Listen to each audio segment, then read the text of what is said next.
Hello, everyone, and thank you for tuning in to another episode of Tell Me Your Story, where I get to interview very, very talented artists and we get to know who they really are in a more intimate setting. Today, I'm extremely excited to have a renowned saxophone player by the name of Michael Paulo. Michael Paulo is a fine saxophonist who has thus far mostly played in the pop jazz crossover field. Paulo grew up in a musical family. His father was a pianist and his mother a singer, but did not take up the saxophone until he was 15. He developed quickly and before he left high school was playing gigs around Hawaii. After graduation, Paulo became a member of the Hawaiian pop rock band Kalapana from 1975 to 79, recording 4 albums with this group. He also recorded with Herbie Hancock during this period. Paulo was a busy studio musician in Hawaii when he moved to Los Angeles in 1981. He played with Ray Armando with a local R&B band and in 1983 became a member of Al Jarreau's touring band, working with the singer for a whole decade. In 1989, Michael Paulo recorded his first date as a leader, other than earlier set for Japanese trio label, One Passion, MCA, which was a strong seller. He has since recorded pop jazz dates with GRP and Noteworthy and worked with Patty Austin, David Benoit, Johnny Mathis, Paul Brown, and many others, concentrating on his solo career in recent years. Michael, thank you so much Aloha, for being here. Diego. Aloha, brother. Beautiful home here, studio. It's wonderful, man. Good Thank job. you. I appreciate it so much. Yeah. You can't imagine, because you're just not any sax player. You are one of the top. And Well, I definitely appreciate that. so, wow. Yeah. I'm honored. Thank you. So, are you ready? Let's start from the beginning, because I've known you for years, but I really don't know you. Right. And I think people also want to know who is Michael Paulo. Well, quick background. My father was a musician, very famous musician. He toured, made a lot of records in his career. What's his name? Rene Paulo. Rene Paulo. And he's kind of a Hawaiian icon. I mean, he's Lifetime Achievement Award winner and everything. Yeah. So he was a child prodigy. So that's where the talent came from. And, Pianist, right? Yeah, pianist. Okay. But my mother also sang. So they worked together for a lot of years and raised us growing up. But per se, as a young kid, I was never into music until I got into high school. Really? But music was always around the family. My sister sang, my brother played the drums, and they took piano lessons and everything. So just two siblings? I got one older brother and then 4 sisters. Oh, 4 sisters. Yeah. So they all had careers singing and entertaining at one point. And like I said, I grew up, but I was the child that wasn't into music. Were you the youngest? I was in the middle. The middle kid. So I was kind of the bookworm. I reading books and everything, and then I thought my parents sent me to private school. They thought I was going to be the college graduate, right, and become that in the family. The one with the brains. And the brains, whatever. And, I lost it since I got older. But that's where I was, and then I went to high school and I took up band class. In my first year in high school and. I first started playing the oboe, and it was just for fun, really, because everybody said you got an instant A from the teacher. So I said, okay. And so, because of your dad? Well, the teacher was just one of those, everybody got an A. Oh, right? Okay. Everybody that took band class got an A, right? He was one of those school teachers. Oh, nice. So I heard about it, and so I took it my second semester, and then, towards the end of the second semester, I didn't want to play the oboe, so I asked, can I play something else? And I wanted to be a trumpet player originally, but he said, no, you don't have the trumpet embouchure. And at private school, we were showing the instrument, so he said, can you get an instrument, borrow somebody, know anybody? So my uncle had a sax. Yeah. So I called him, I said, can I borrow your sax? I want to play sax, have instrument. So he did. A regular alto? Or? Yeah, it was an alto. It was Summer Mark 6 alto, not any sax. Okay. But he let me borrow it, and then I started playing it, and man, bang, right away I fell in love with it. You connected. I connected, and I said, wow, this is really cool. And so, it was towards the end of my freshman year, so I went home that summer, and basically, when all the kids were outside playing, I was in the bathroom playing my sax. No way. That much. I mean, I would just spend hours just playing the saxophone. I drive my siblings nuts because Hawaii, they got the thin walls and shut up, right? Squeak, squeak, right?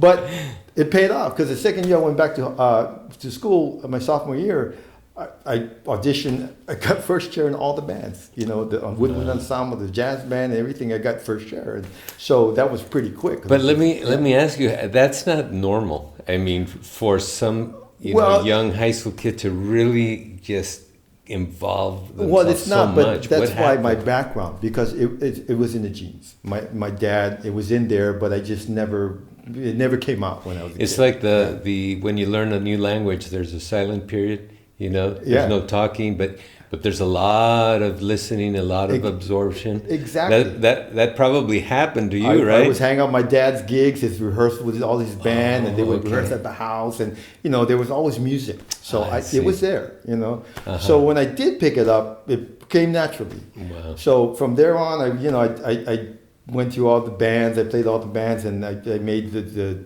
first chair in the state ensemble. I mean, it was quick. And then is this in Oahu? This was in Hawaii. In Hawaii. And by my sophomore year, I got my first professional gig. I mean, I was playing with a band, and I actually got paid. So within like a year. Yeah. So you were 18? No, I was only 16 at the time. 16. Yeah. So I went through high school, and I took all the music composition, and then my old teacher left. I had a great guy that worked in the studios, so he kind of took me under his wing and said, okay, if you want to be a professional, you got to do this, you got to do that. So I basically, out of 7 classes, I had 4 band classes, right? Wow. So I went to high school, and I graduated. And then my direction changed. I was like, no longer I'm interested in being an architect or a doctor or engineer. I was like, hey, music is it. You right? wanted to make it a career. I wanted to play point. music. And my parents fought me because they said, it's a hard profession, and you go to college, finish college, get a degree, and all that kind of stuff. But I said, man, I love this, right? And what is it that you loved about it? It's just the soul. I mean, it was a way of expressing yourself. The saxophone blowing the air and the notes and the melodies, and it just felt great. Now, were there, like, for my experience, it was when I heard certain violinists that I said, wow, I want to play like that. Were there any influences in your life where you said, yeah, that's, I want to play like that cat? Absolutely. I used to have to take the bus to school because we lived quite a ways from the private school I went to. Okay.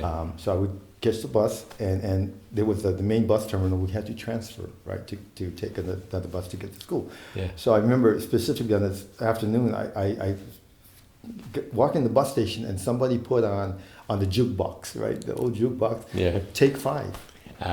Paul Desmond and Dave Brubeck. And I heard this sound. I was like, and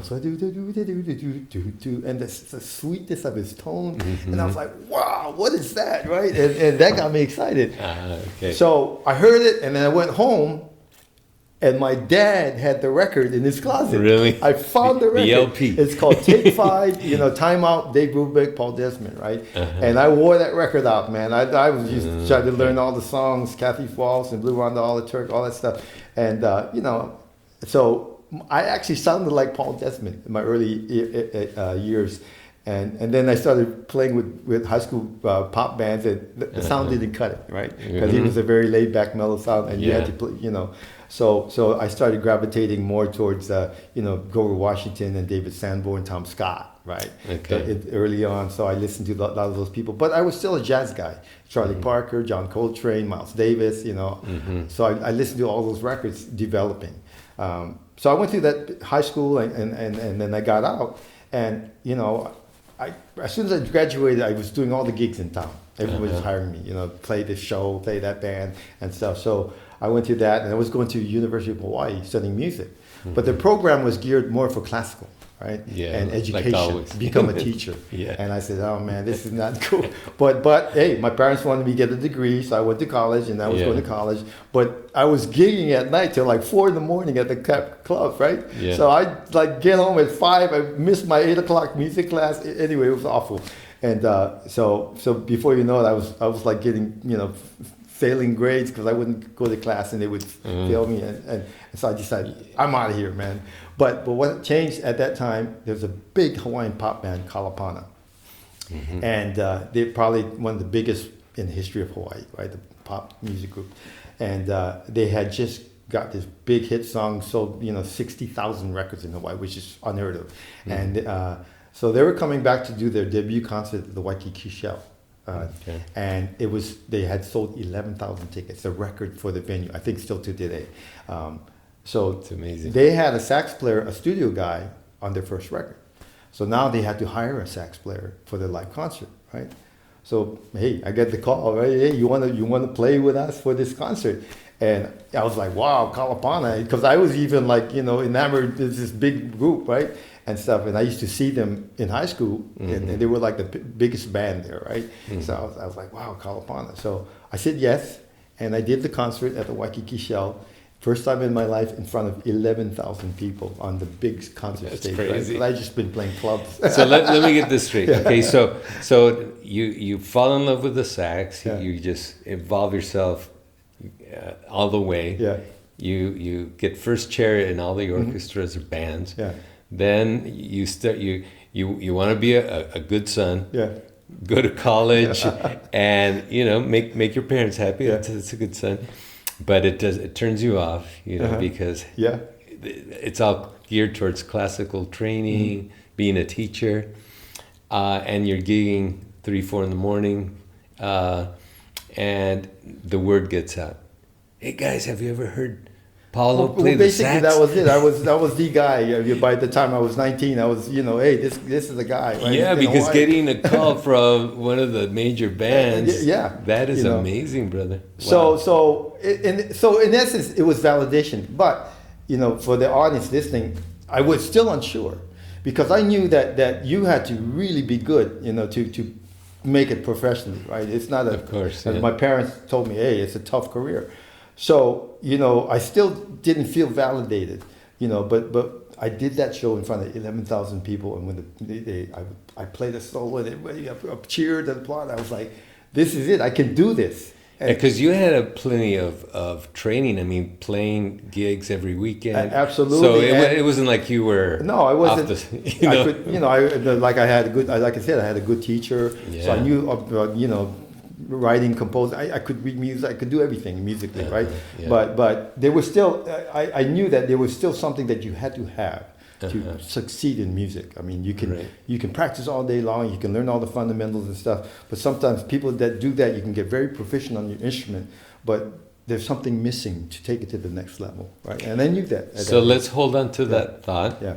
So we don't keep our audience waiting, because I'm sure they want to listen to you. Yeah. So why don't you play a song for us? What can you do for us as a first song? Well, of course, it's something I wrote for my children when they were little. My daughter bouncing around the studio, and it's a very simple, funky song, and it's very upbeat. And I have to play this song at all my shows. Cool. It's called Bumpin. Cool. Bumpin. Okay. Here he is, Michael Paulo, with Bumpin. Bumpin. All right. Here's a song called Bumpin. We're going to get funky and have a lot of fun with my little sax. Here we go.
Michael, I love that song. I'm sure your kids were bumping all over the place with that song too, weren't they? Absolutely. And people do that in live too. Awesome song, brother.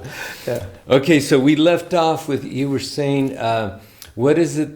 What's that extra step that people need to take? Because it's not about just technique. It's not about being proficient with your instrument. It's something else. What is that, Michael? Well, it's basically charisma. It's something inside that people they can feel when you perform, right? Certain charisma. I mean, in any art business, that's what I think the special thing that you have that gravitates people to you, right? Okay. And you exude that when you perform and whatever you do. And how do you learn charisma? Well, you can't. You can't. That's what I'm saying. Is that you can learn how to scales, you can learn theory, you can learn how to play the songs and all that, but they can't teach you charisma. So where do you find it? Where do you get it? And can you? That's the learn gift. I think that's the gift from God. That you're that's born the gift with. from my parents, exactly. Okay. Because I watched them perform. My mother had it. My dad had it. When people here they would perform, I watched them as a kid and people and stuff. And I've seen it, where I respect like certain musicians in Hawaii, and they were great. They played awesome. They played all the right notes and scale. But put it this way, they would like play a great solo, and then nobody would applaud. And I was like, so it's a weird thing, Well, maybe their personality was flat. Well, that's part right? of the charisma, right? That's part of the charisma, and that's an important part. So young aspiring musicians or that. People want to feel and be entertained. I mean, music is a form of communication. Yes. So you can strive to be proficient in your instrument, but you still have to put your heart and soul into what you're doing. And if you don't do that, people they won't feel your charisma. Now, do you think that can be something that can be developed? And I ask you that because when I was younger, I was so embarrassed to play in front of people. Mm-hmm. I would freeze, but I could play. Yeah. And classical music, because I played my first concert when I was 10 years Right, old, and right, everybody's clapping, and I'm like, I felt I was going to die. Yeah. And later on, I still was very shy. It wasn't until my late 30s, that I began to relax, that I began to smile, that I began to move, you know. Yeah. So now when I do play, I do all these things, and I do get a lot better It's a better reaction. response. Yeah, but absolutely, it's that you can develop it and come out of it, and I've seen it happen with some people, in my business, where I've known them for 30, 40 years. I've seen them when they first started, and then now they're like James Brown and something, right? When they entertain, I'm seriously, and but I think to a certain degree, even when you're shy, like you said, you were younger, but you would play solo, people would applaud, right? I mean, it was still there. It was still there. You can develop it. But to a certain degree, I mean, I hate to be cruel, but some people just don't have it. That's true. They just don't have it. No matter how hard they try and play and everything, it's just not there. That's true. I've seen it too. I've seen it. So like with you and everything else, it can be developed, but it's something inside. It does have to come from in here. Yeah. I hear you. I hear you. Okay, so then that experience with this band in playing in front of 11,000 people. Yeah. Where does your career go from there? So from there, all hands on deck, I quit college. I said, I'm out of here. They asked me to become their sax player, go up to the mainland tour, make records, and to dismiss my parents. I said, Mom, I'm quitting college, Dad. And they were like, what? But I left. And I said, look, they're doing what I want to study to do in school. Because you study, and then you want to graduate, you want to become a professional musician. I had a scholarship to go to a university in the mainland, and I didn't go. And so, all that came into play, and then I decided, this is it, I'm out of here. So I went on tour with them, I lived with them in California. How long were you with them? I spent about 4 years with them. And we I had a house in Malibu, and we toured all the U.S., we toured Japan, and I made a bunch of records, and so I got hands-on experience in the recording studio, and I started writing music with them and everything. So that really, I cut my teeth with them, right? So it was like you were catapulted into this already, being someone in the limelight. Absolutely. I mean, it was crazy. And I was fairly young. I was 19, 20 at the time, right? And then during that time, my tenure with them, I actually got a record deal in Japan. They signed me to do a solo record, and that's one of my early on highlights is I actually got to record with Herbie Hancock. Wow. So that was kind of, in retrospect, I think about my career and where it's gone and all the blessings I've had with all the people I play with. And that was, Herbie, how big can you get with Herbie Hancock, right? Yeah. And how old were you then? I was like 20 years old. Wow. And we're in the studio, we're recording. But in retrospect, I've been fortunate because I still think of myself as this kid from Hawaii that moved to California to see if I could make it in the big pond. Why is that? Until now, I just think, I'm from Hawaii, this little kid. I get to play with all these people, right? Seriously. Well, that's your humble nature, It shows. You are that, But, probably some other people, musicians that from your caliber wouldn't have been here with me, because who am I?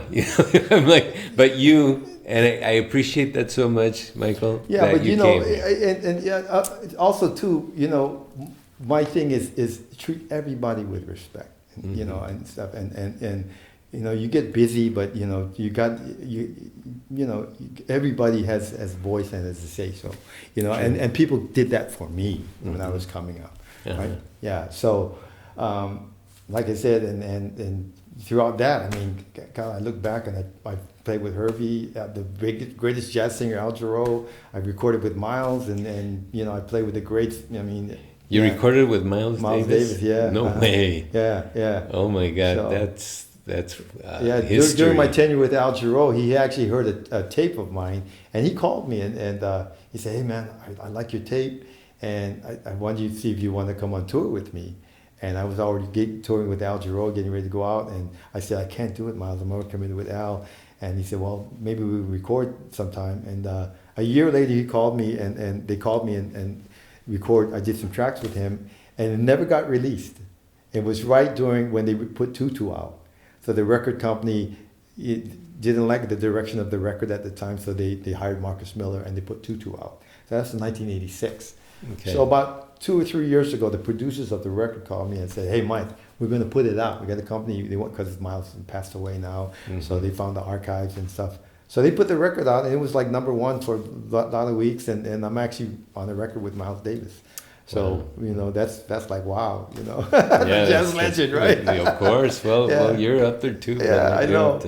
So, I mean, so those moments, now that I'm older, I think back, how old are you, by the way? I'm 66. 66. So, I look back and I just enjoy playing music, and I have my grandchildren and stuff. So I'm at a nice space in my life. And again, the turnaround is I started, playing with all these great people from Lee Rettenauer, Patrice Rushen, Larry Carlton. I'm dropping names now. You played with Grover too? I met Grover. I never got, he's a sax player too. Yeah. So, but I met him, and he was, he wasn't a big guy.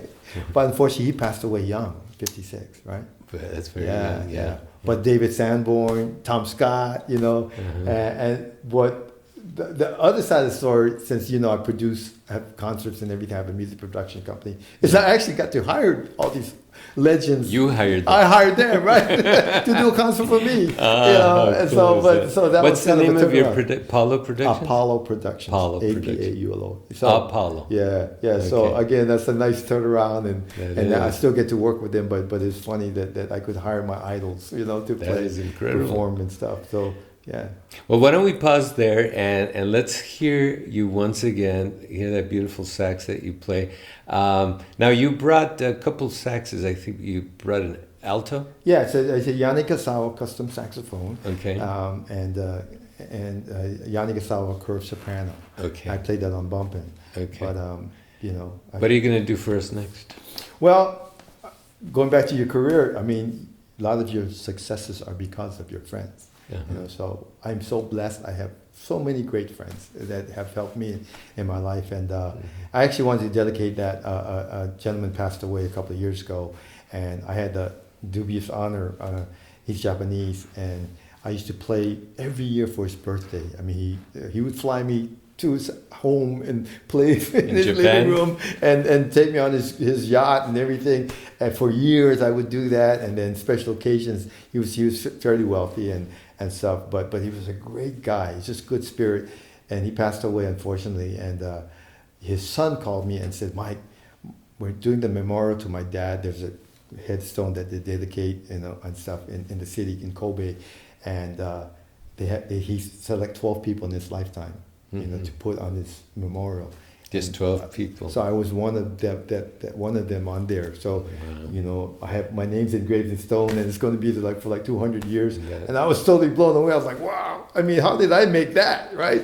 Obviously, you made a huge impact. In his life. And so those are the things that matter. I mean, the fame, the success, getting paid and all that. But it's those little things that you treasure, from people that you experience in your lifetime. So did you record a song for him, or? Well, You've Got a Friend, basically. So I wanted to record that on my latest CD dedicate to all my friends, beautiful friends that I have. Yeah. Okay. So you're going to play us, obviously, You've Got a Friend. You've Got a Friend. But your style. And you made the arrangements? Yes, I made the arrangement, and of course, growing up, I love Carole King, right? Yeah, of course, who doesn't? Well, here we go with Michael Paulo again with You Got a Friend. Beautiful Day CD, Carole King song, entitled You've Got a Friend.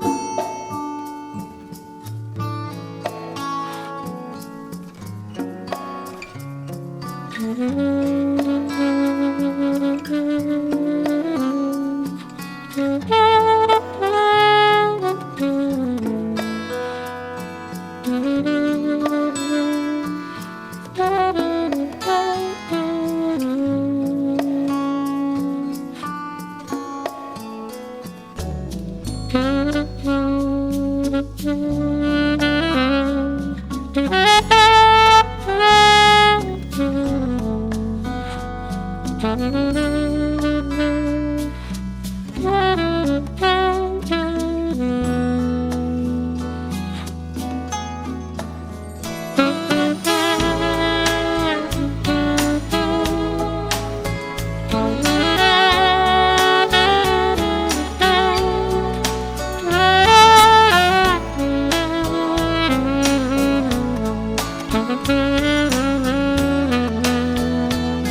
That was very touching, Michael.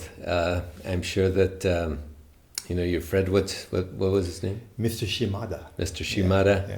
is up in heaven. He's smiling. Listening to you. He's smiling. He's smiling. He's a Rico Suave guy. and not only that, but that sound quality that you have is so beautiful. Just having you here in the studio is just amazing. Thank you. Appreciate that. Yeah. Just before we move on to talk about what is happening in your life at this point, I know you're a grandpa. But your background. I mean, you were born in Hawaii, right? But what is your cultural ethnic background? I'm interested in that. Well, my father's Filipino and my mother's Japanese. Ethnically. But I think I'm all mixed up. Well, in Hawaii, everybody's mixed up. Yeah. So. Do you speak Japanese? A little bit. Only because I went to Japan a lot throughout the years, so I would learn. But in a bicultural family, my dad, spoke Filipino, my mom spoke Japanese and stuff, but they would never communicate in any language, right? So they would only tell secrets. Of course. What's she talking about? But so it's basically English. Right? English, Yeah. I see. Yeah. I see. Very good. Okay, so why don't you tell us about, what's happening in your life right now? I know you have a production company. Mm-hmm. I saw you the other day at South Coast Winery with some amazing musicians. It was a really, really cool show. So what's happening now, Michael? Well, again, expounding on, I get to hire all these legends and people that I admire and respect. That's continuing to this day. And, I started a music production company. So we do concert and events, special events, Apollo Productions. And my wife is my partner. So we've produced concerts, festivals in Hawaii, California, resort, events and jazz series, throughout the years at different places. So currently, throughout the year, we just wrapped up South Coast Rhythm on the Vine, and we will be back next year with 7 more concerts in the summer. Here in the valley? Here in South Coast Winery. In Temecula Valley, yeah. Okay. And then, we're currently going to be starting up our groups at the Westin series, which we've been doing for a few years now. LA or? In Rancho Mirage, Palm Springs. Oh, Palm Springs. So that's out in the desert. So we're going to do 6 concerts for them out there. And then Who are the musicians that you're hiring for those? for that series, I got a new band venture that I can mention. It's called Tristan Bolden and the Yacht Stars. So basically, my background has been mostly jazz, but I've also, of course, Kalapana was a rock Hawaiian pop band, and I've performed with Kenny Loggins, people like that, and rock and roll people too. So this band, basically, we play yacht rock, which is the music. Yacht rock is defined as late 70s and the 80s, right? Oh, okay. Yeah. I didn't know what the Yeah, so yacht rock was. is actually a genre. I didn't realize what it was until my buddy Tristan Bolden, who used to be the drummer for Chicago for 25 years, but we toured with Jarreau and Kenny Loggins together back in the 80s. But so I'm excited because it's a new band, and what makes it different is all the members in the band. We toured and played with all these artists from Mike McDonald to Kenny Loggins, Al Jarreau, George Benson. So we play all that music, right, in the band, Chicago and all that. So number one, it's the music I love because I grew up with it. But I get to play with really, really good musicians. I mean, Tris is one of the best drummers in the And world. with a full brass, trumpet, No, it's just trombones. me. It's just me on sax, Oh, okay. But I'm also playing keyboards and strings and stuff. So it's a different thing. And the people, they laugh at it. Well, look, Michael's playing keyboards. He can play keyboard too. Yeah. But it's a fun band. And we sold out our last 2 shows. And we're opening up the Grooves Jazz at the Westin November 18th.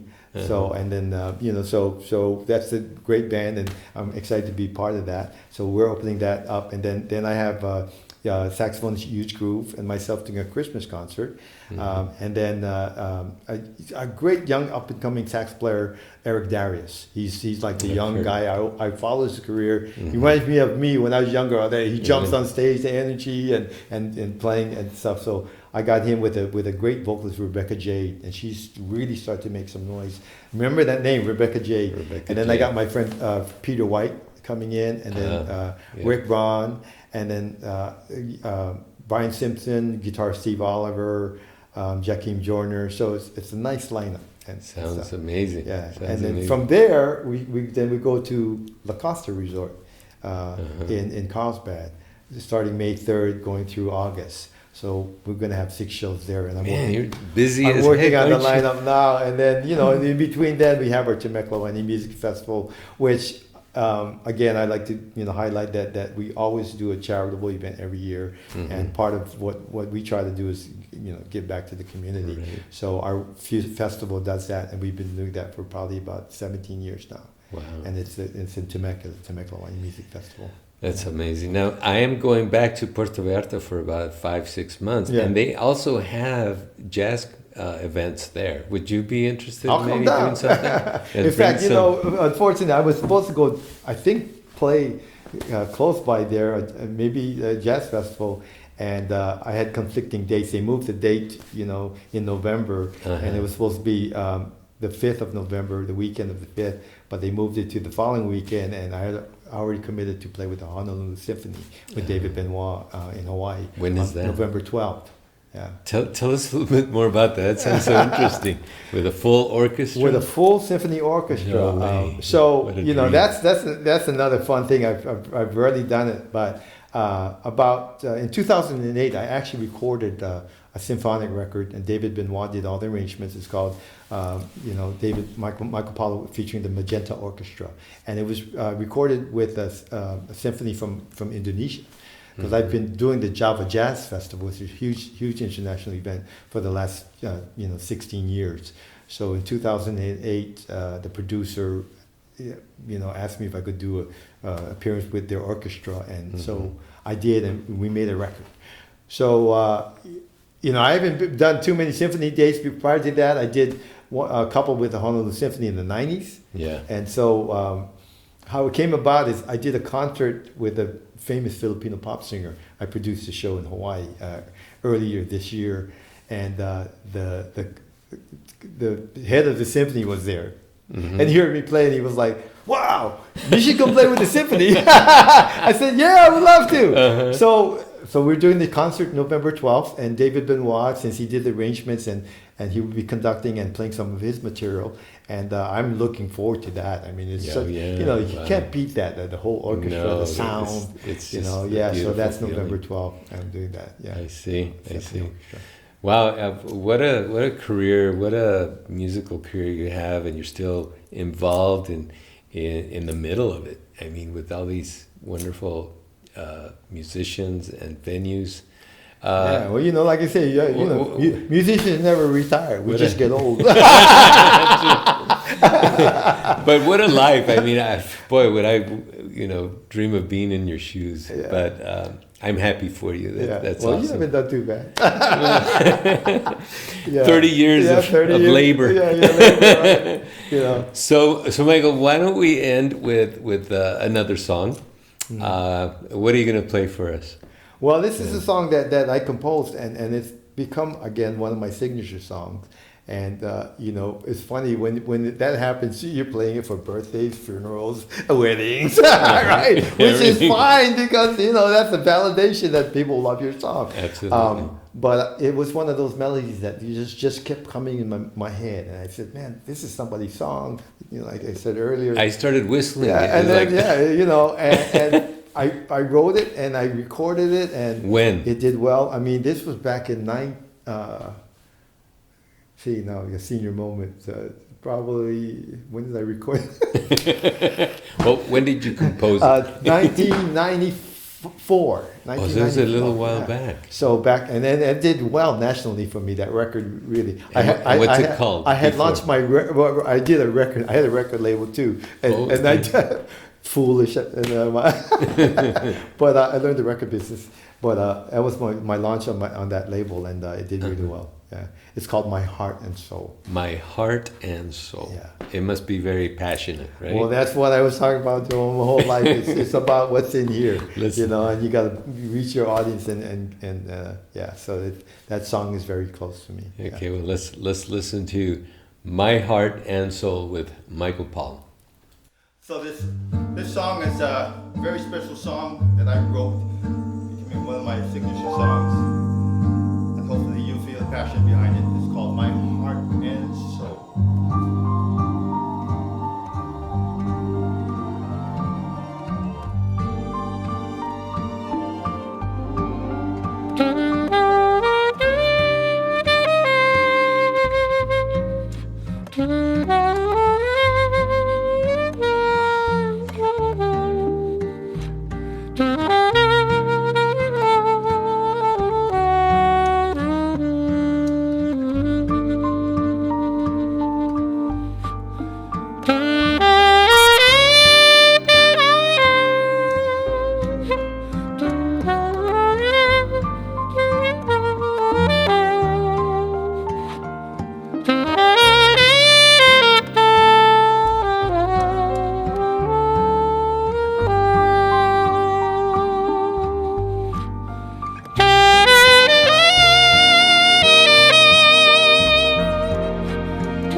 Michael, I love that song. That's it's gonna stay in my head for Well, you started whistling it right at away. least all day long. And is that where can I find it? iTunes. Well, yeah, iTunes, Spotify. but you know, a lot of my records are available on cdbaby.com. CD Baby. Yeah, Okay. cdbaby.com. That's where I have my one record. Yeah. My one. Well, you know, like I said, I owned the record label and ran it in the 90s. Yeah. But, you know, CD Baby was started by a guy that wanted to give a voice to independent artists. They couldn't get distribution through the major labels, you I know, see, because yeah. back in the day, that's the only way you could get your music out. Now there's the internet, YouTube, you know, so we have an outlet, you know, downloads and stuff for anybody can get, you know, from their garage their music on the internet. Right. Which is a boon, you know, for a lot of independent artists. But back then you couldn't do that. So they're still around. CD Baby, you can get the hard copies or digital downloads. Okay. You know. So people just go into how can they listen to your music? Where can they find it? Well, it's on Spotify, YouTube, you know, all the iTunes, different channels, right? Okay. So basically all the social media channels, and you know, if you want to follow me, you can go to my Facebook page or my Instagram Messenger, you know, all this, Right. which my daughter takes care of because I'm old. Can you? Why don't you talk to camera 3 and tell us about your social media so that we know exactly where to find you. Yeah, well, my website is michaelpaulo.net, and then if you want to, you know, check out my events, it's apolloproductions.net, and of course, you know, you could check me out, Michael Paulo Artist page on Facebook, and you know, my Instagram. So, That was good. Thank you, Michael. no Twitter. No Twitter, not yet. Yeah. Now, one last thing. Yeah. Tell us what's been one of your greatest moments that it doesn't have to be fame or anything, just something that just made you feel like, wow, this is amazing. An experience that you've had that you can share with us. That I'm sure there've been many, you know, but one that really sets it apart from the others. Most definitely.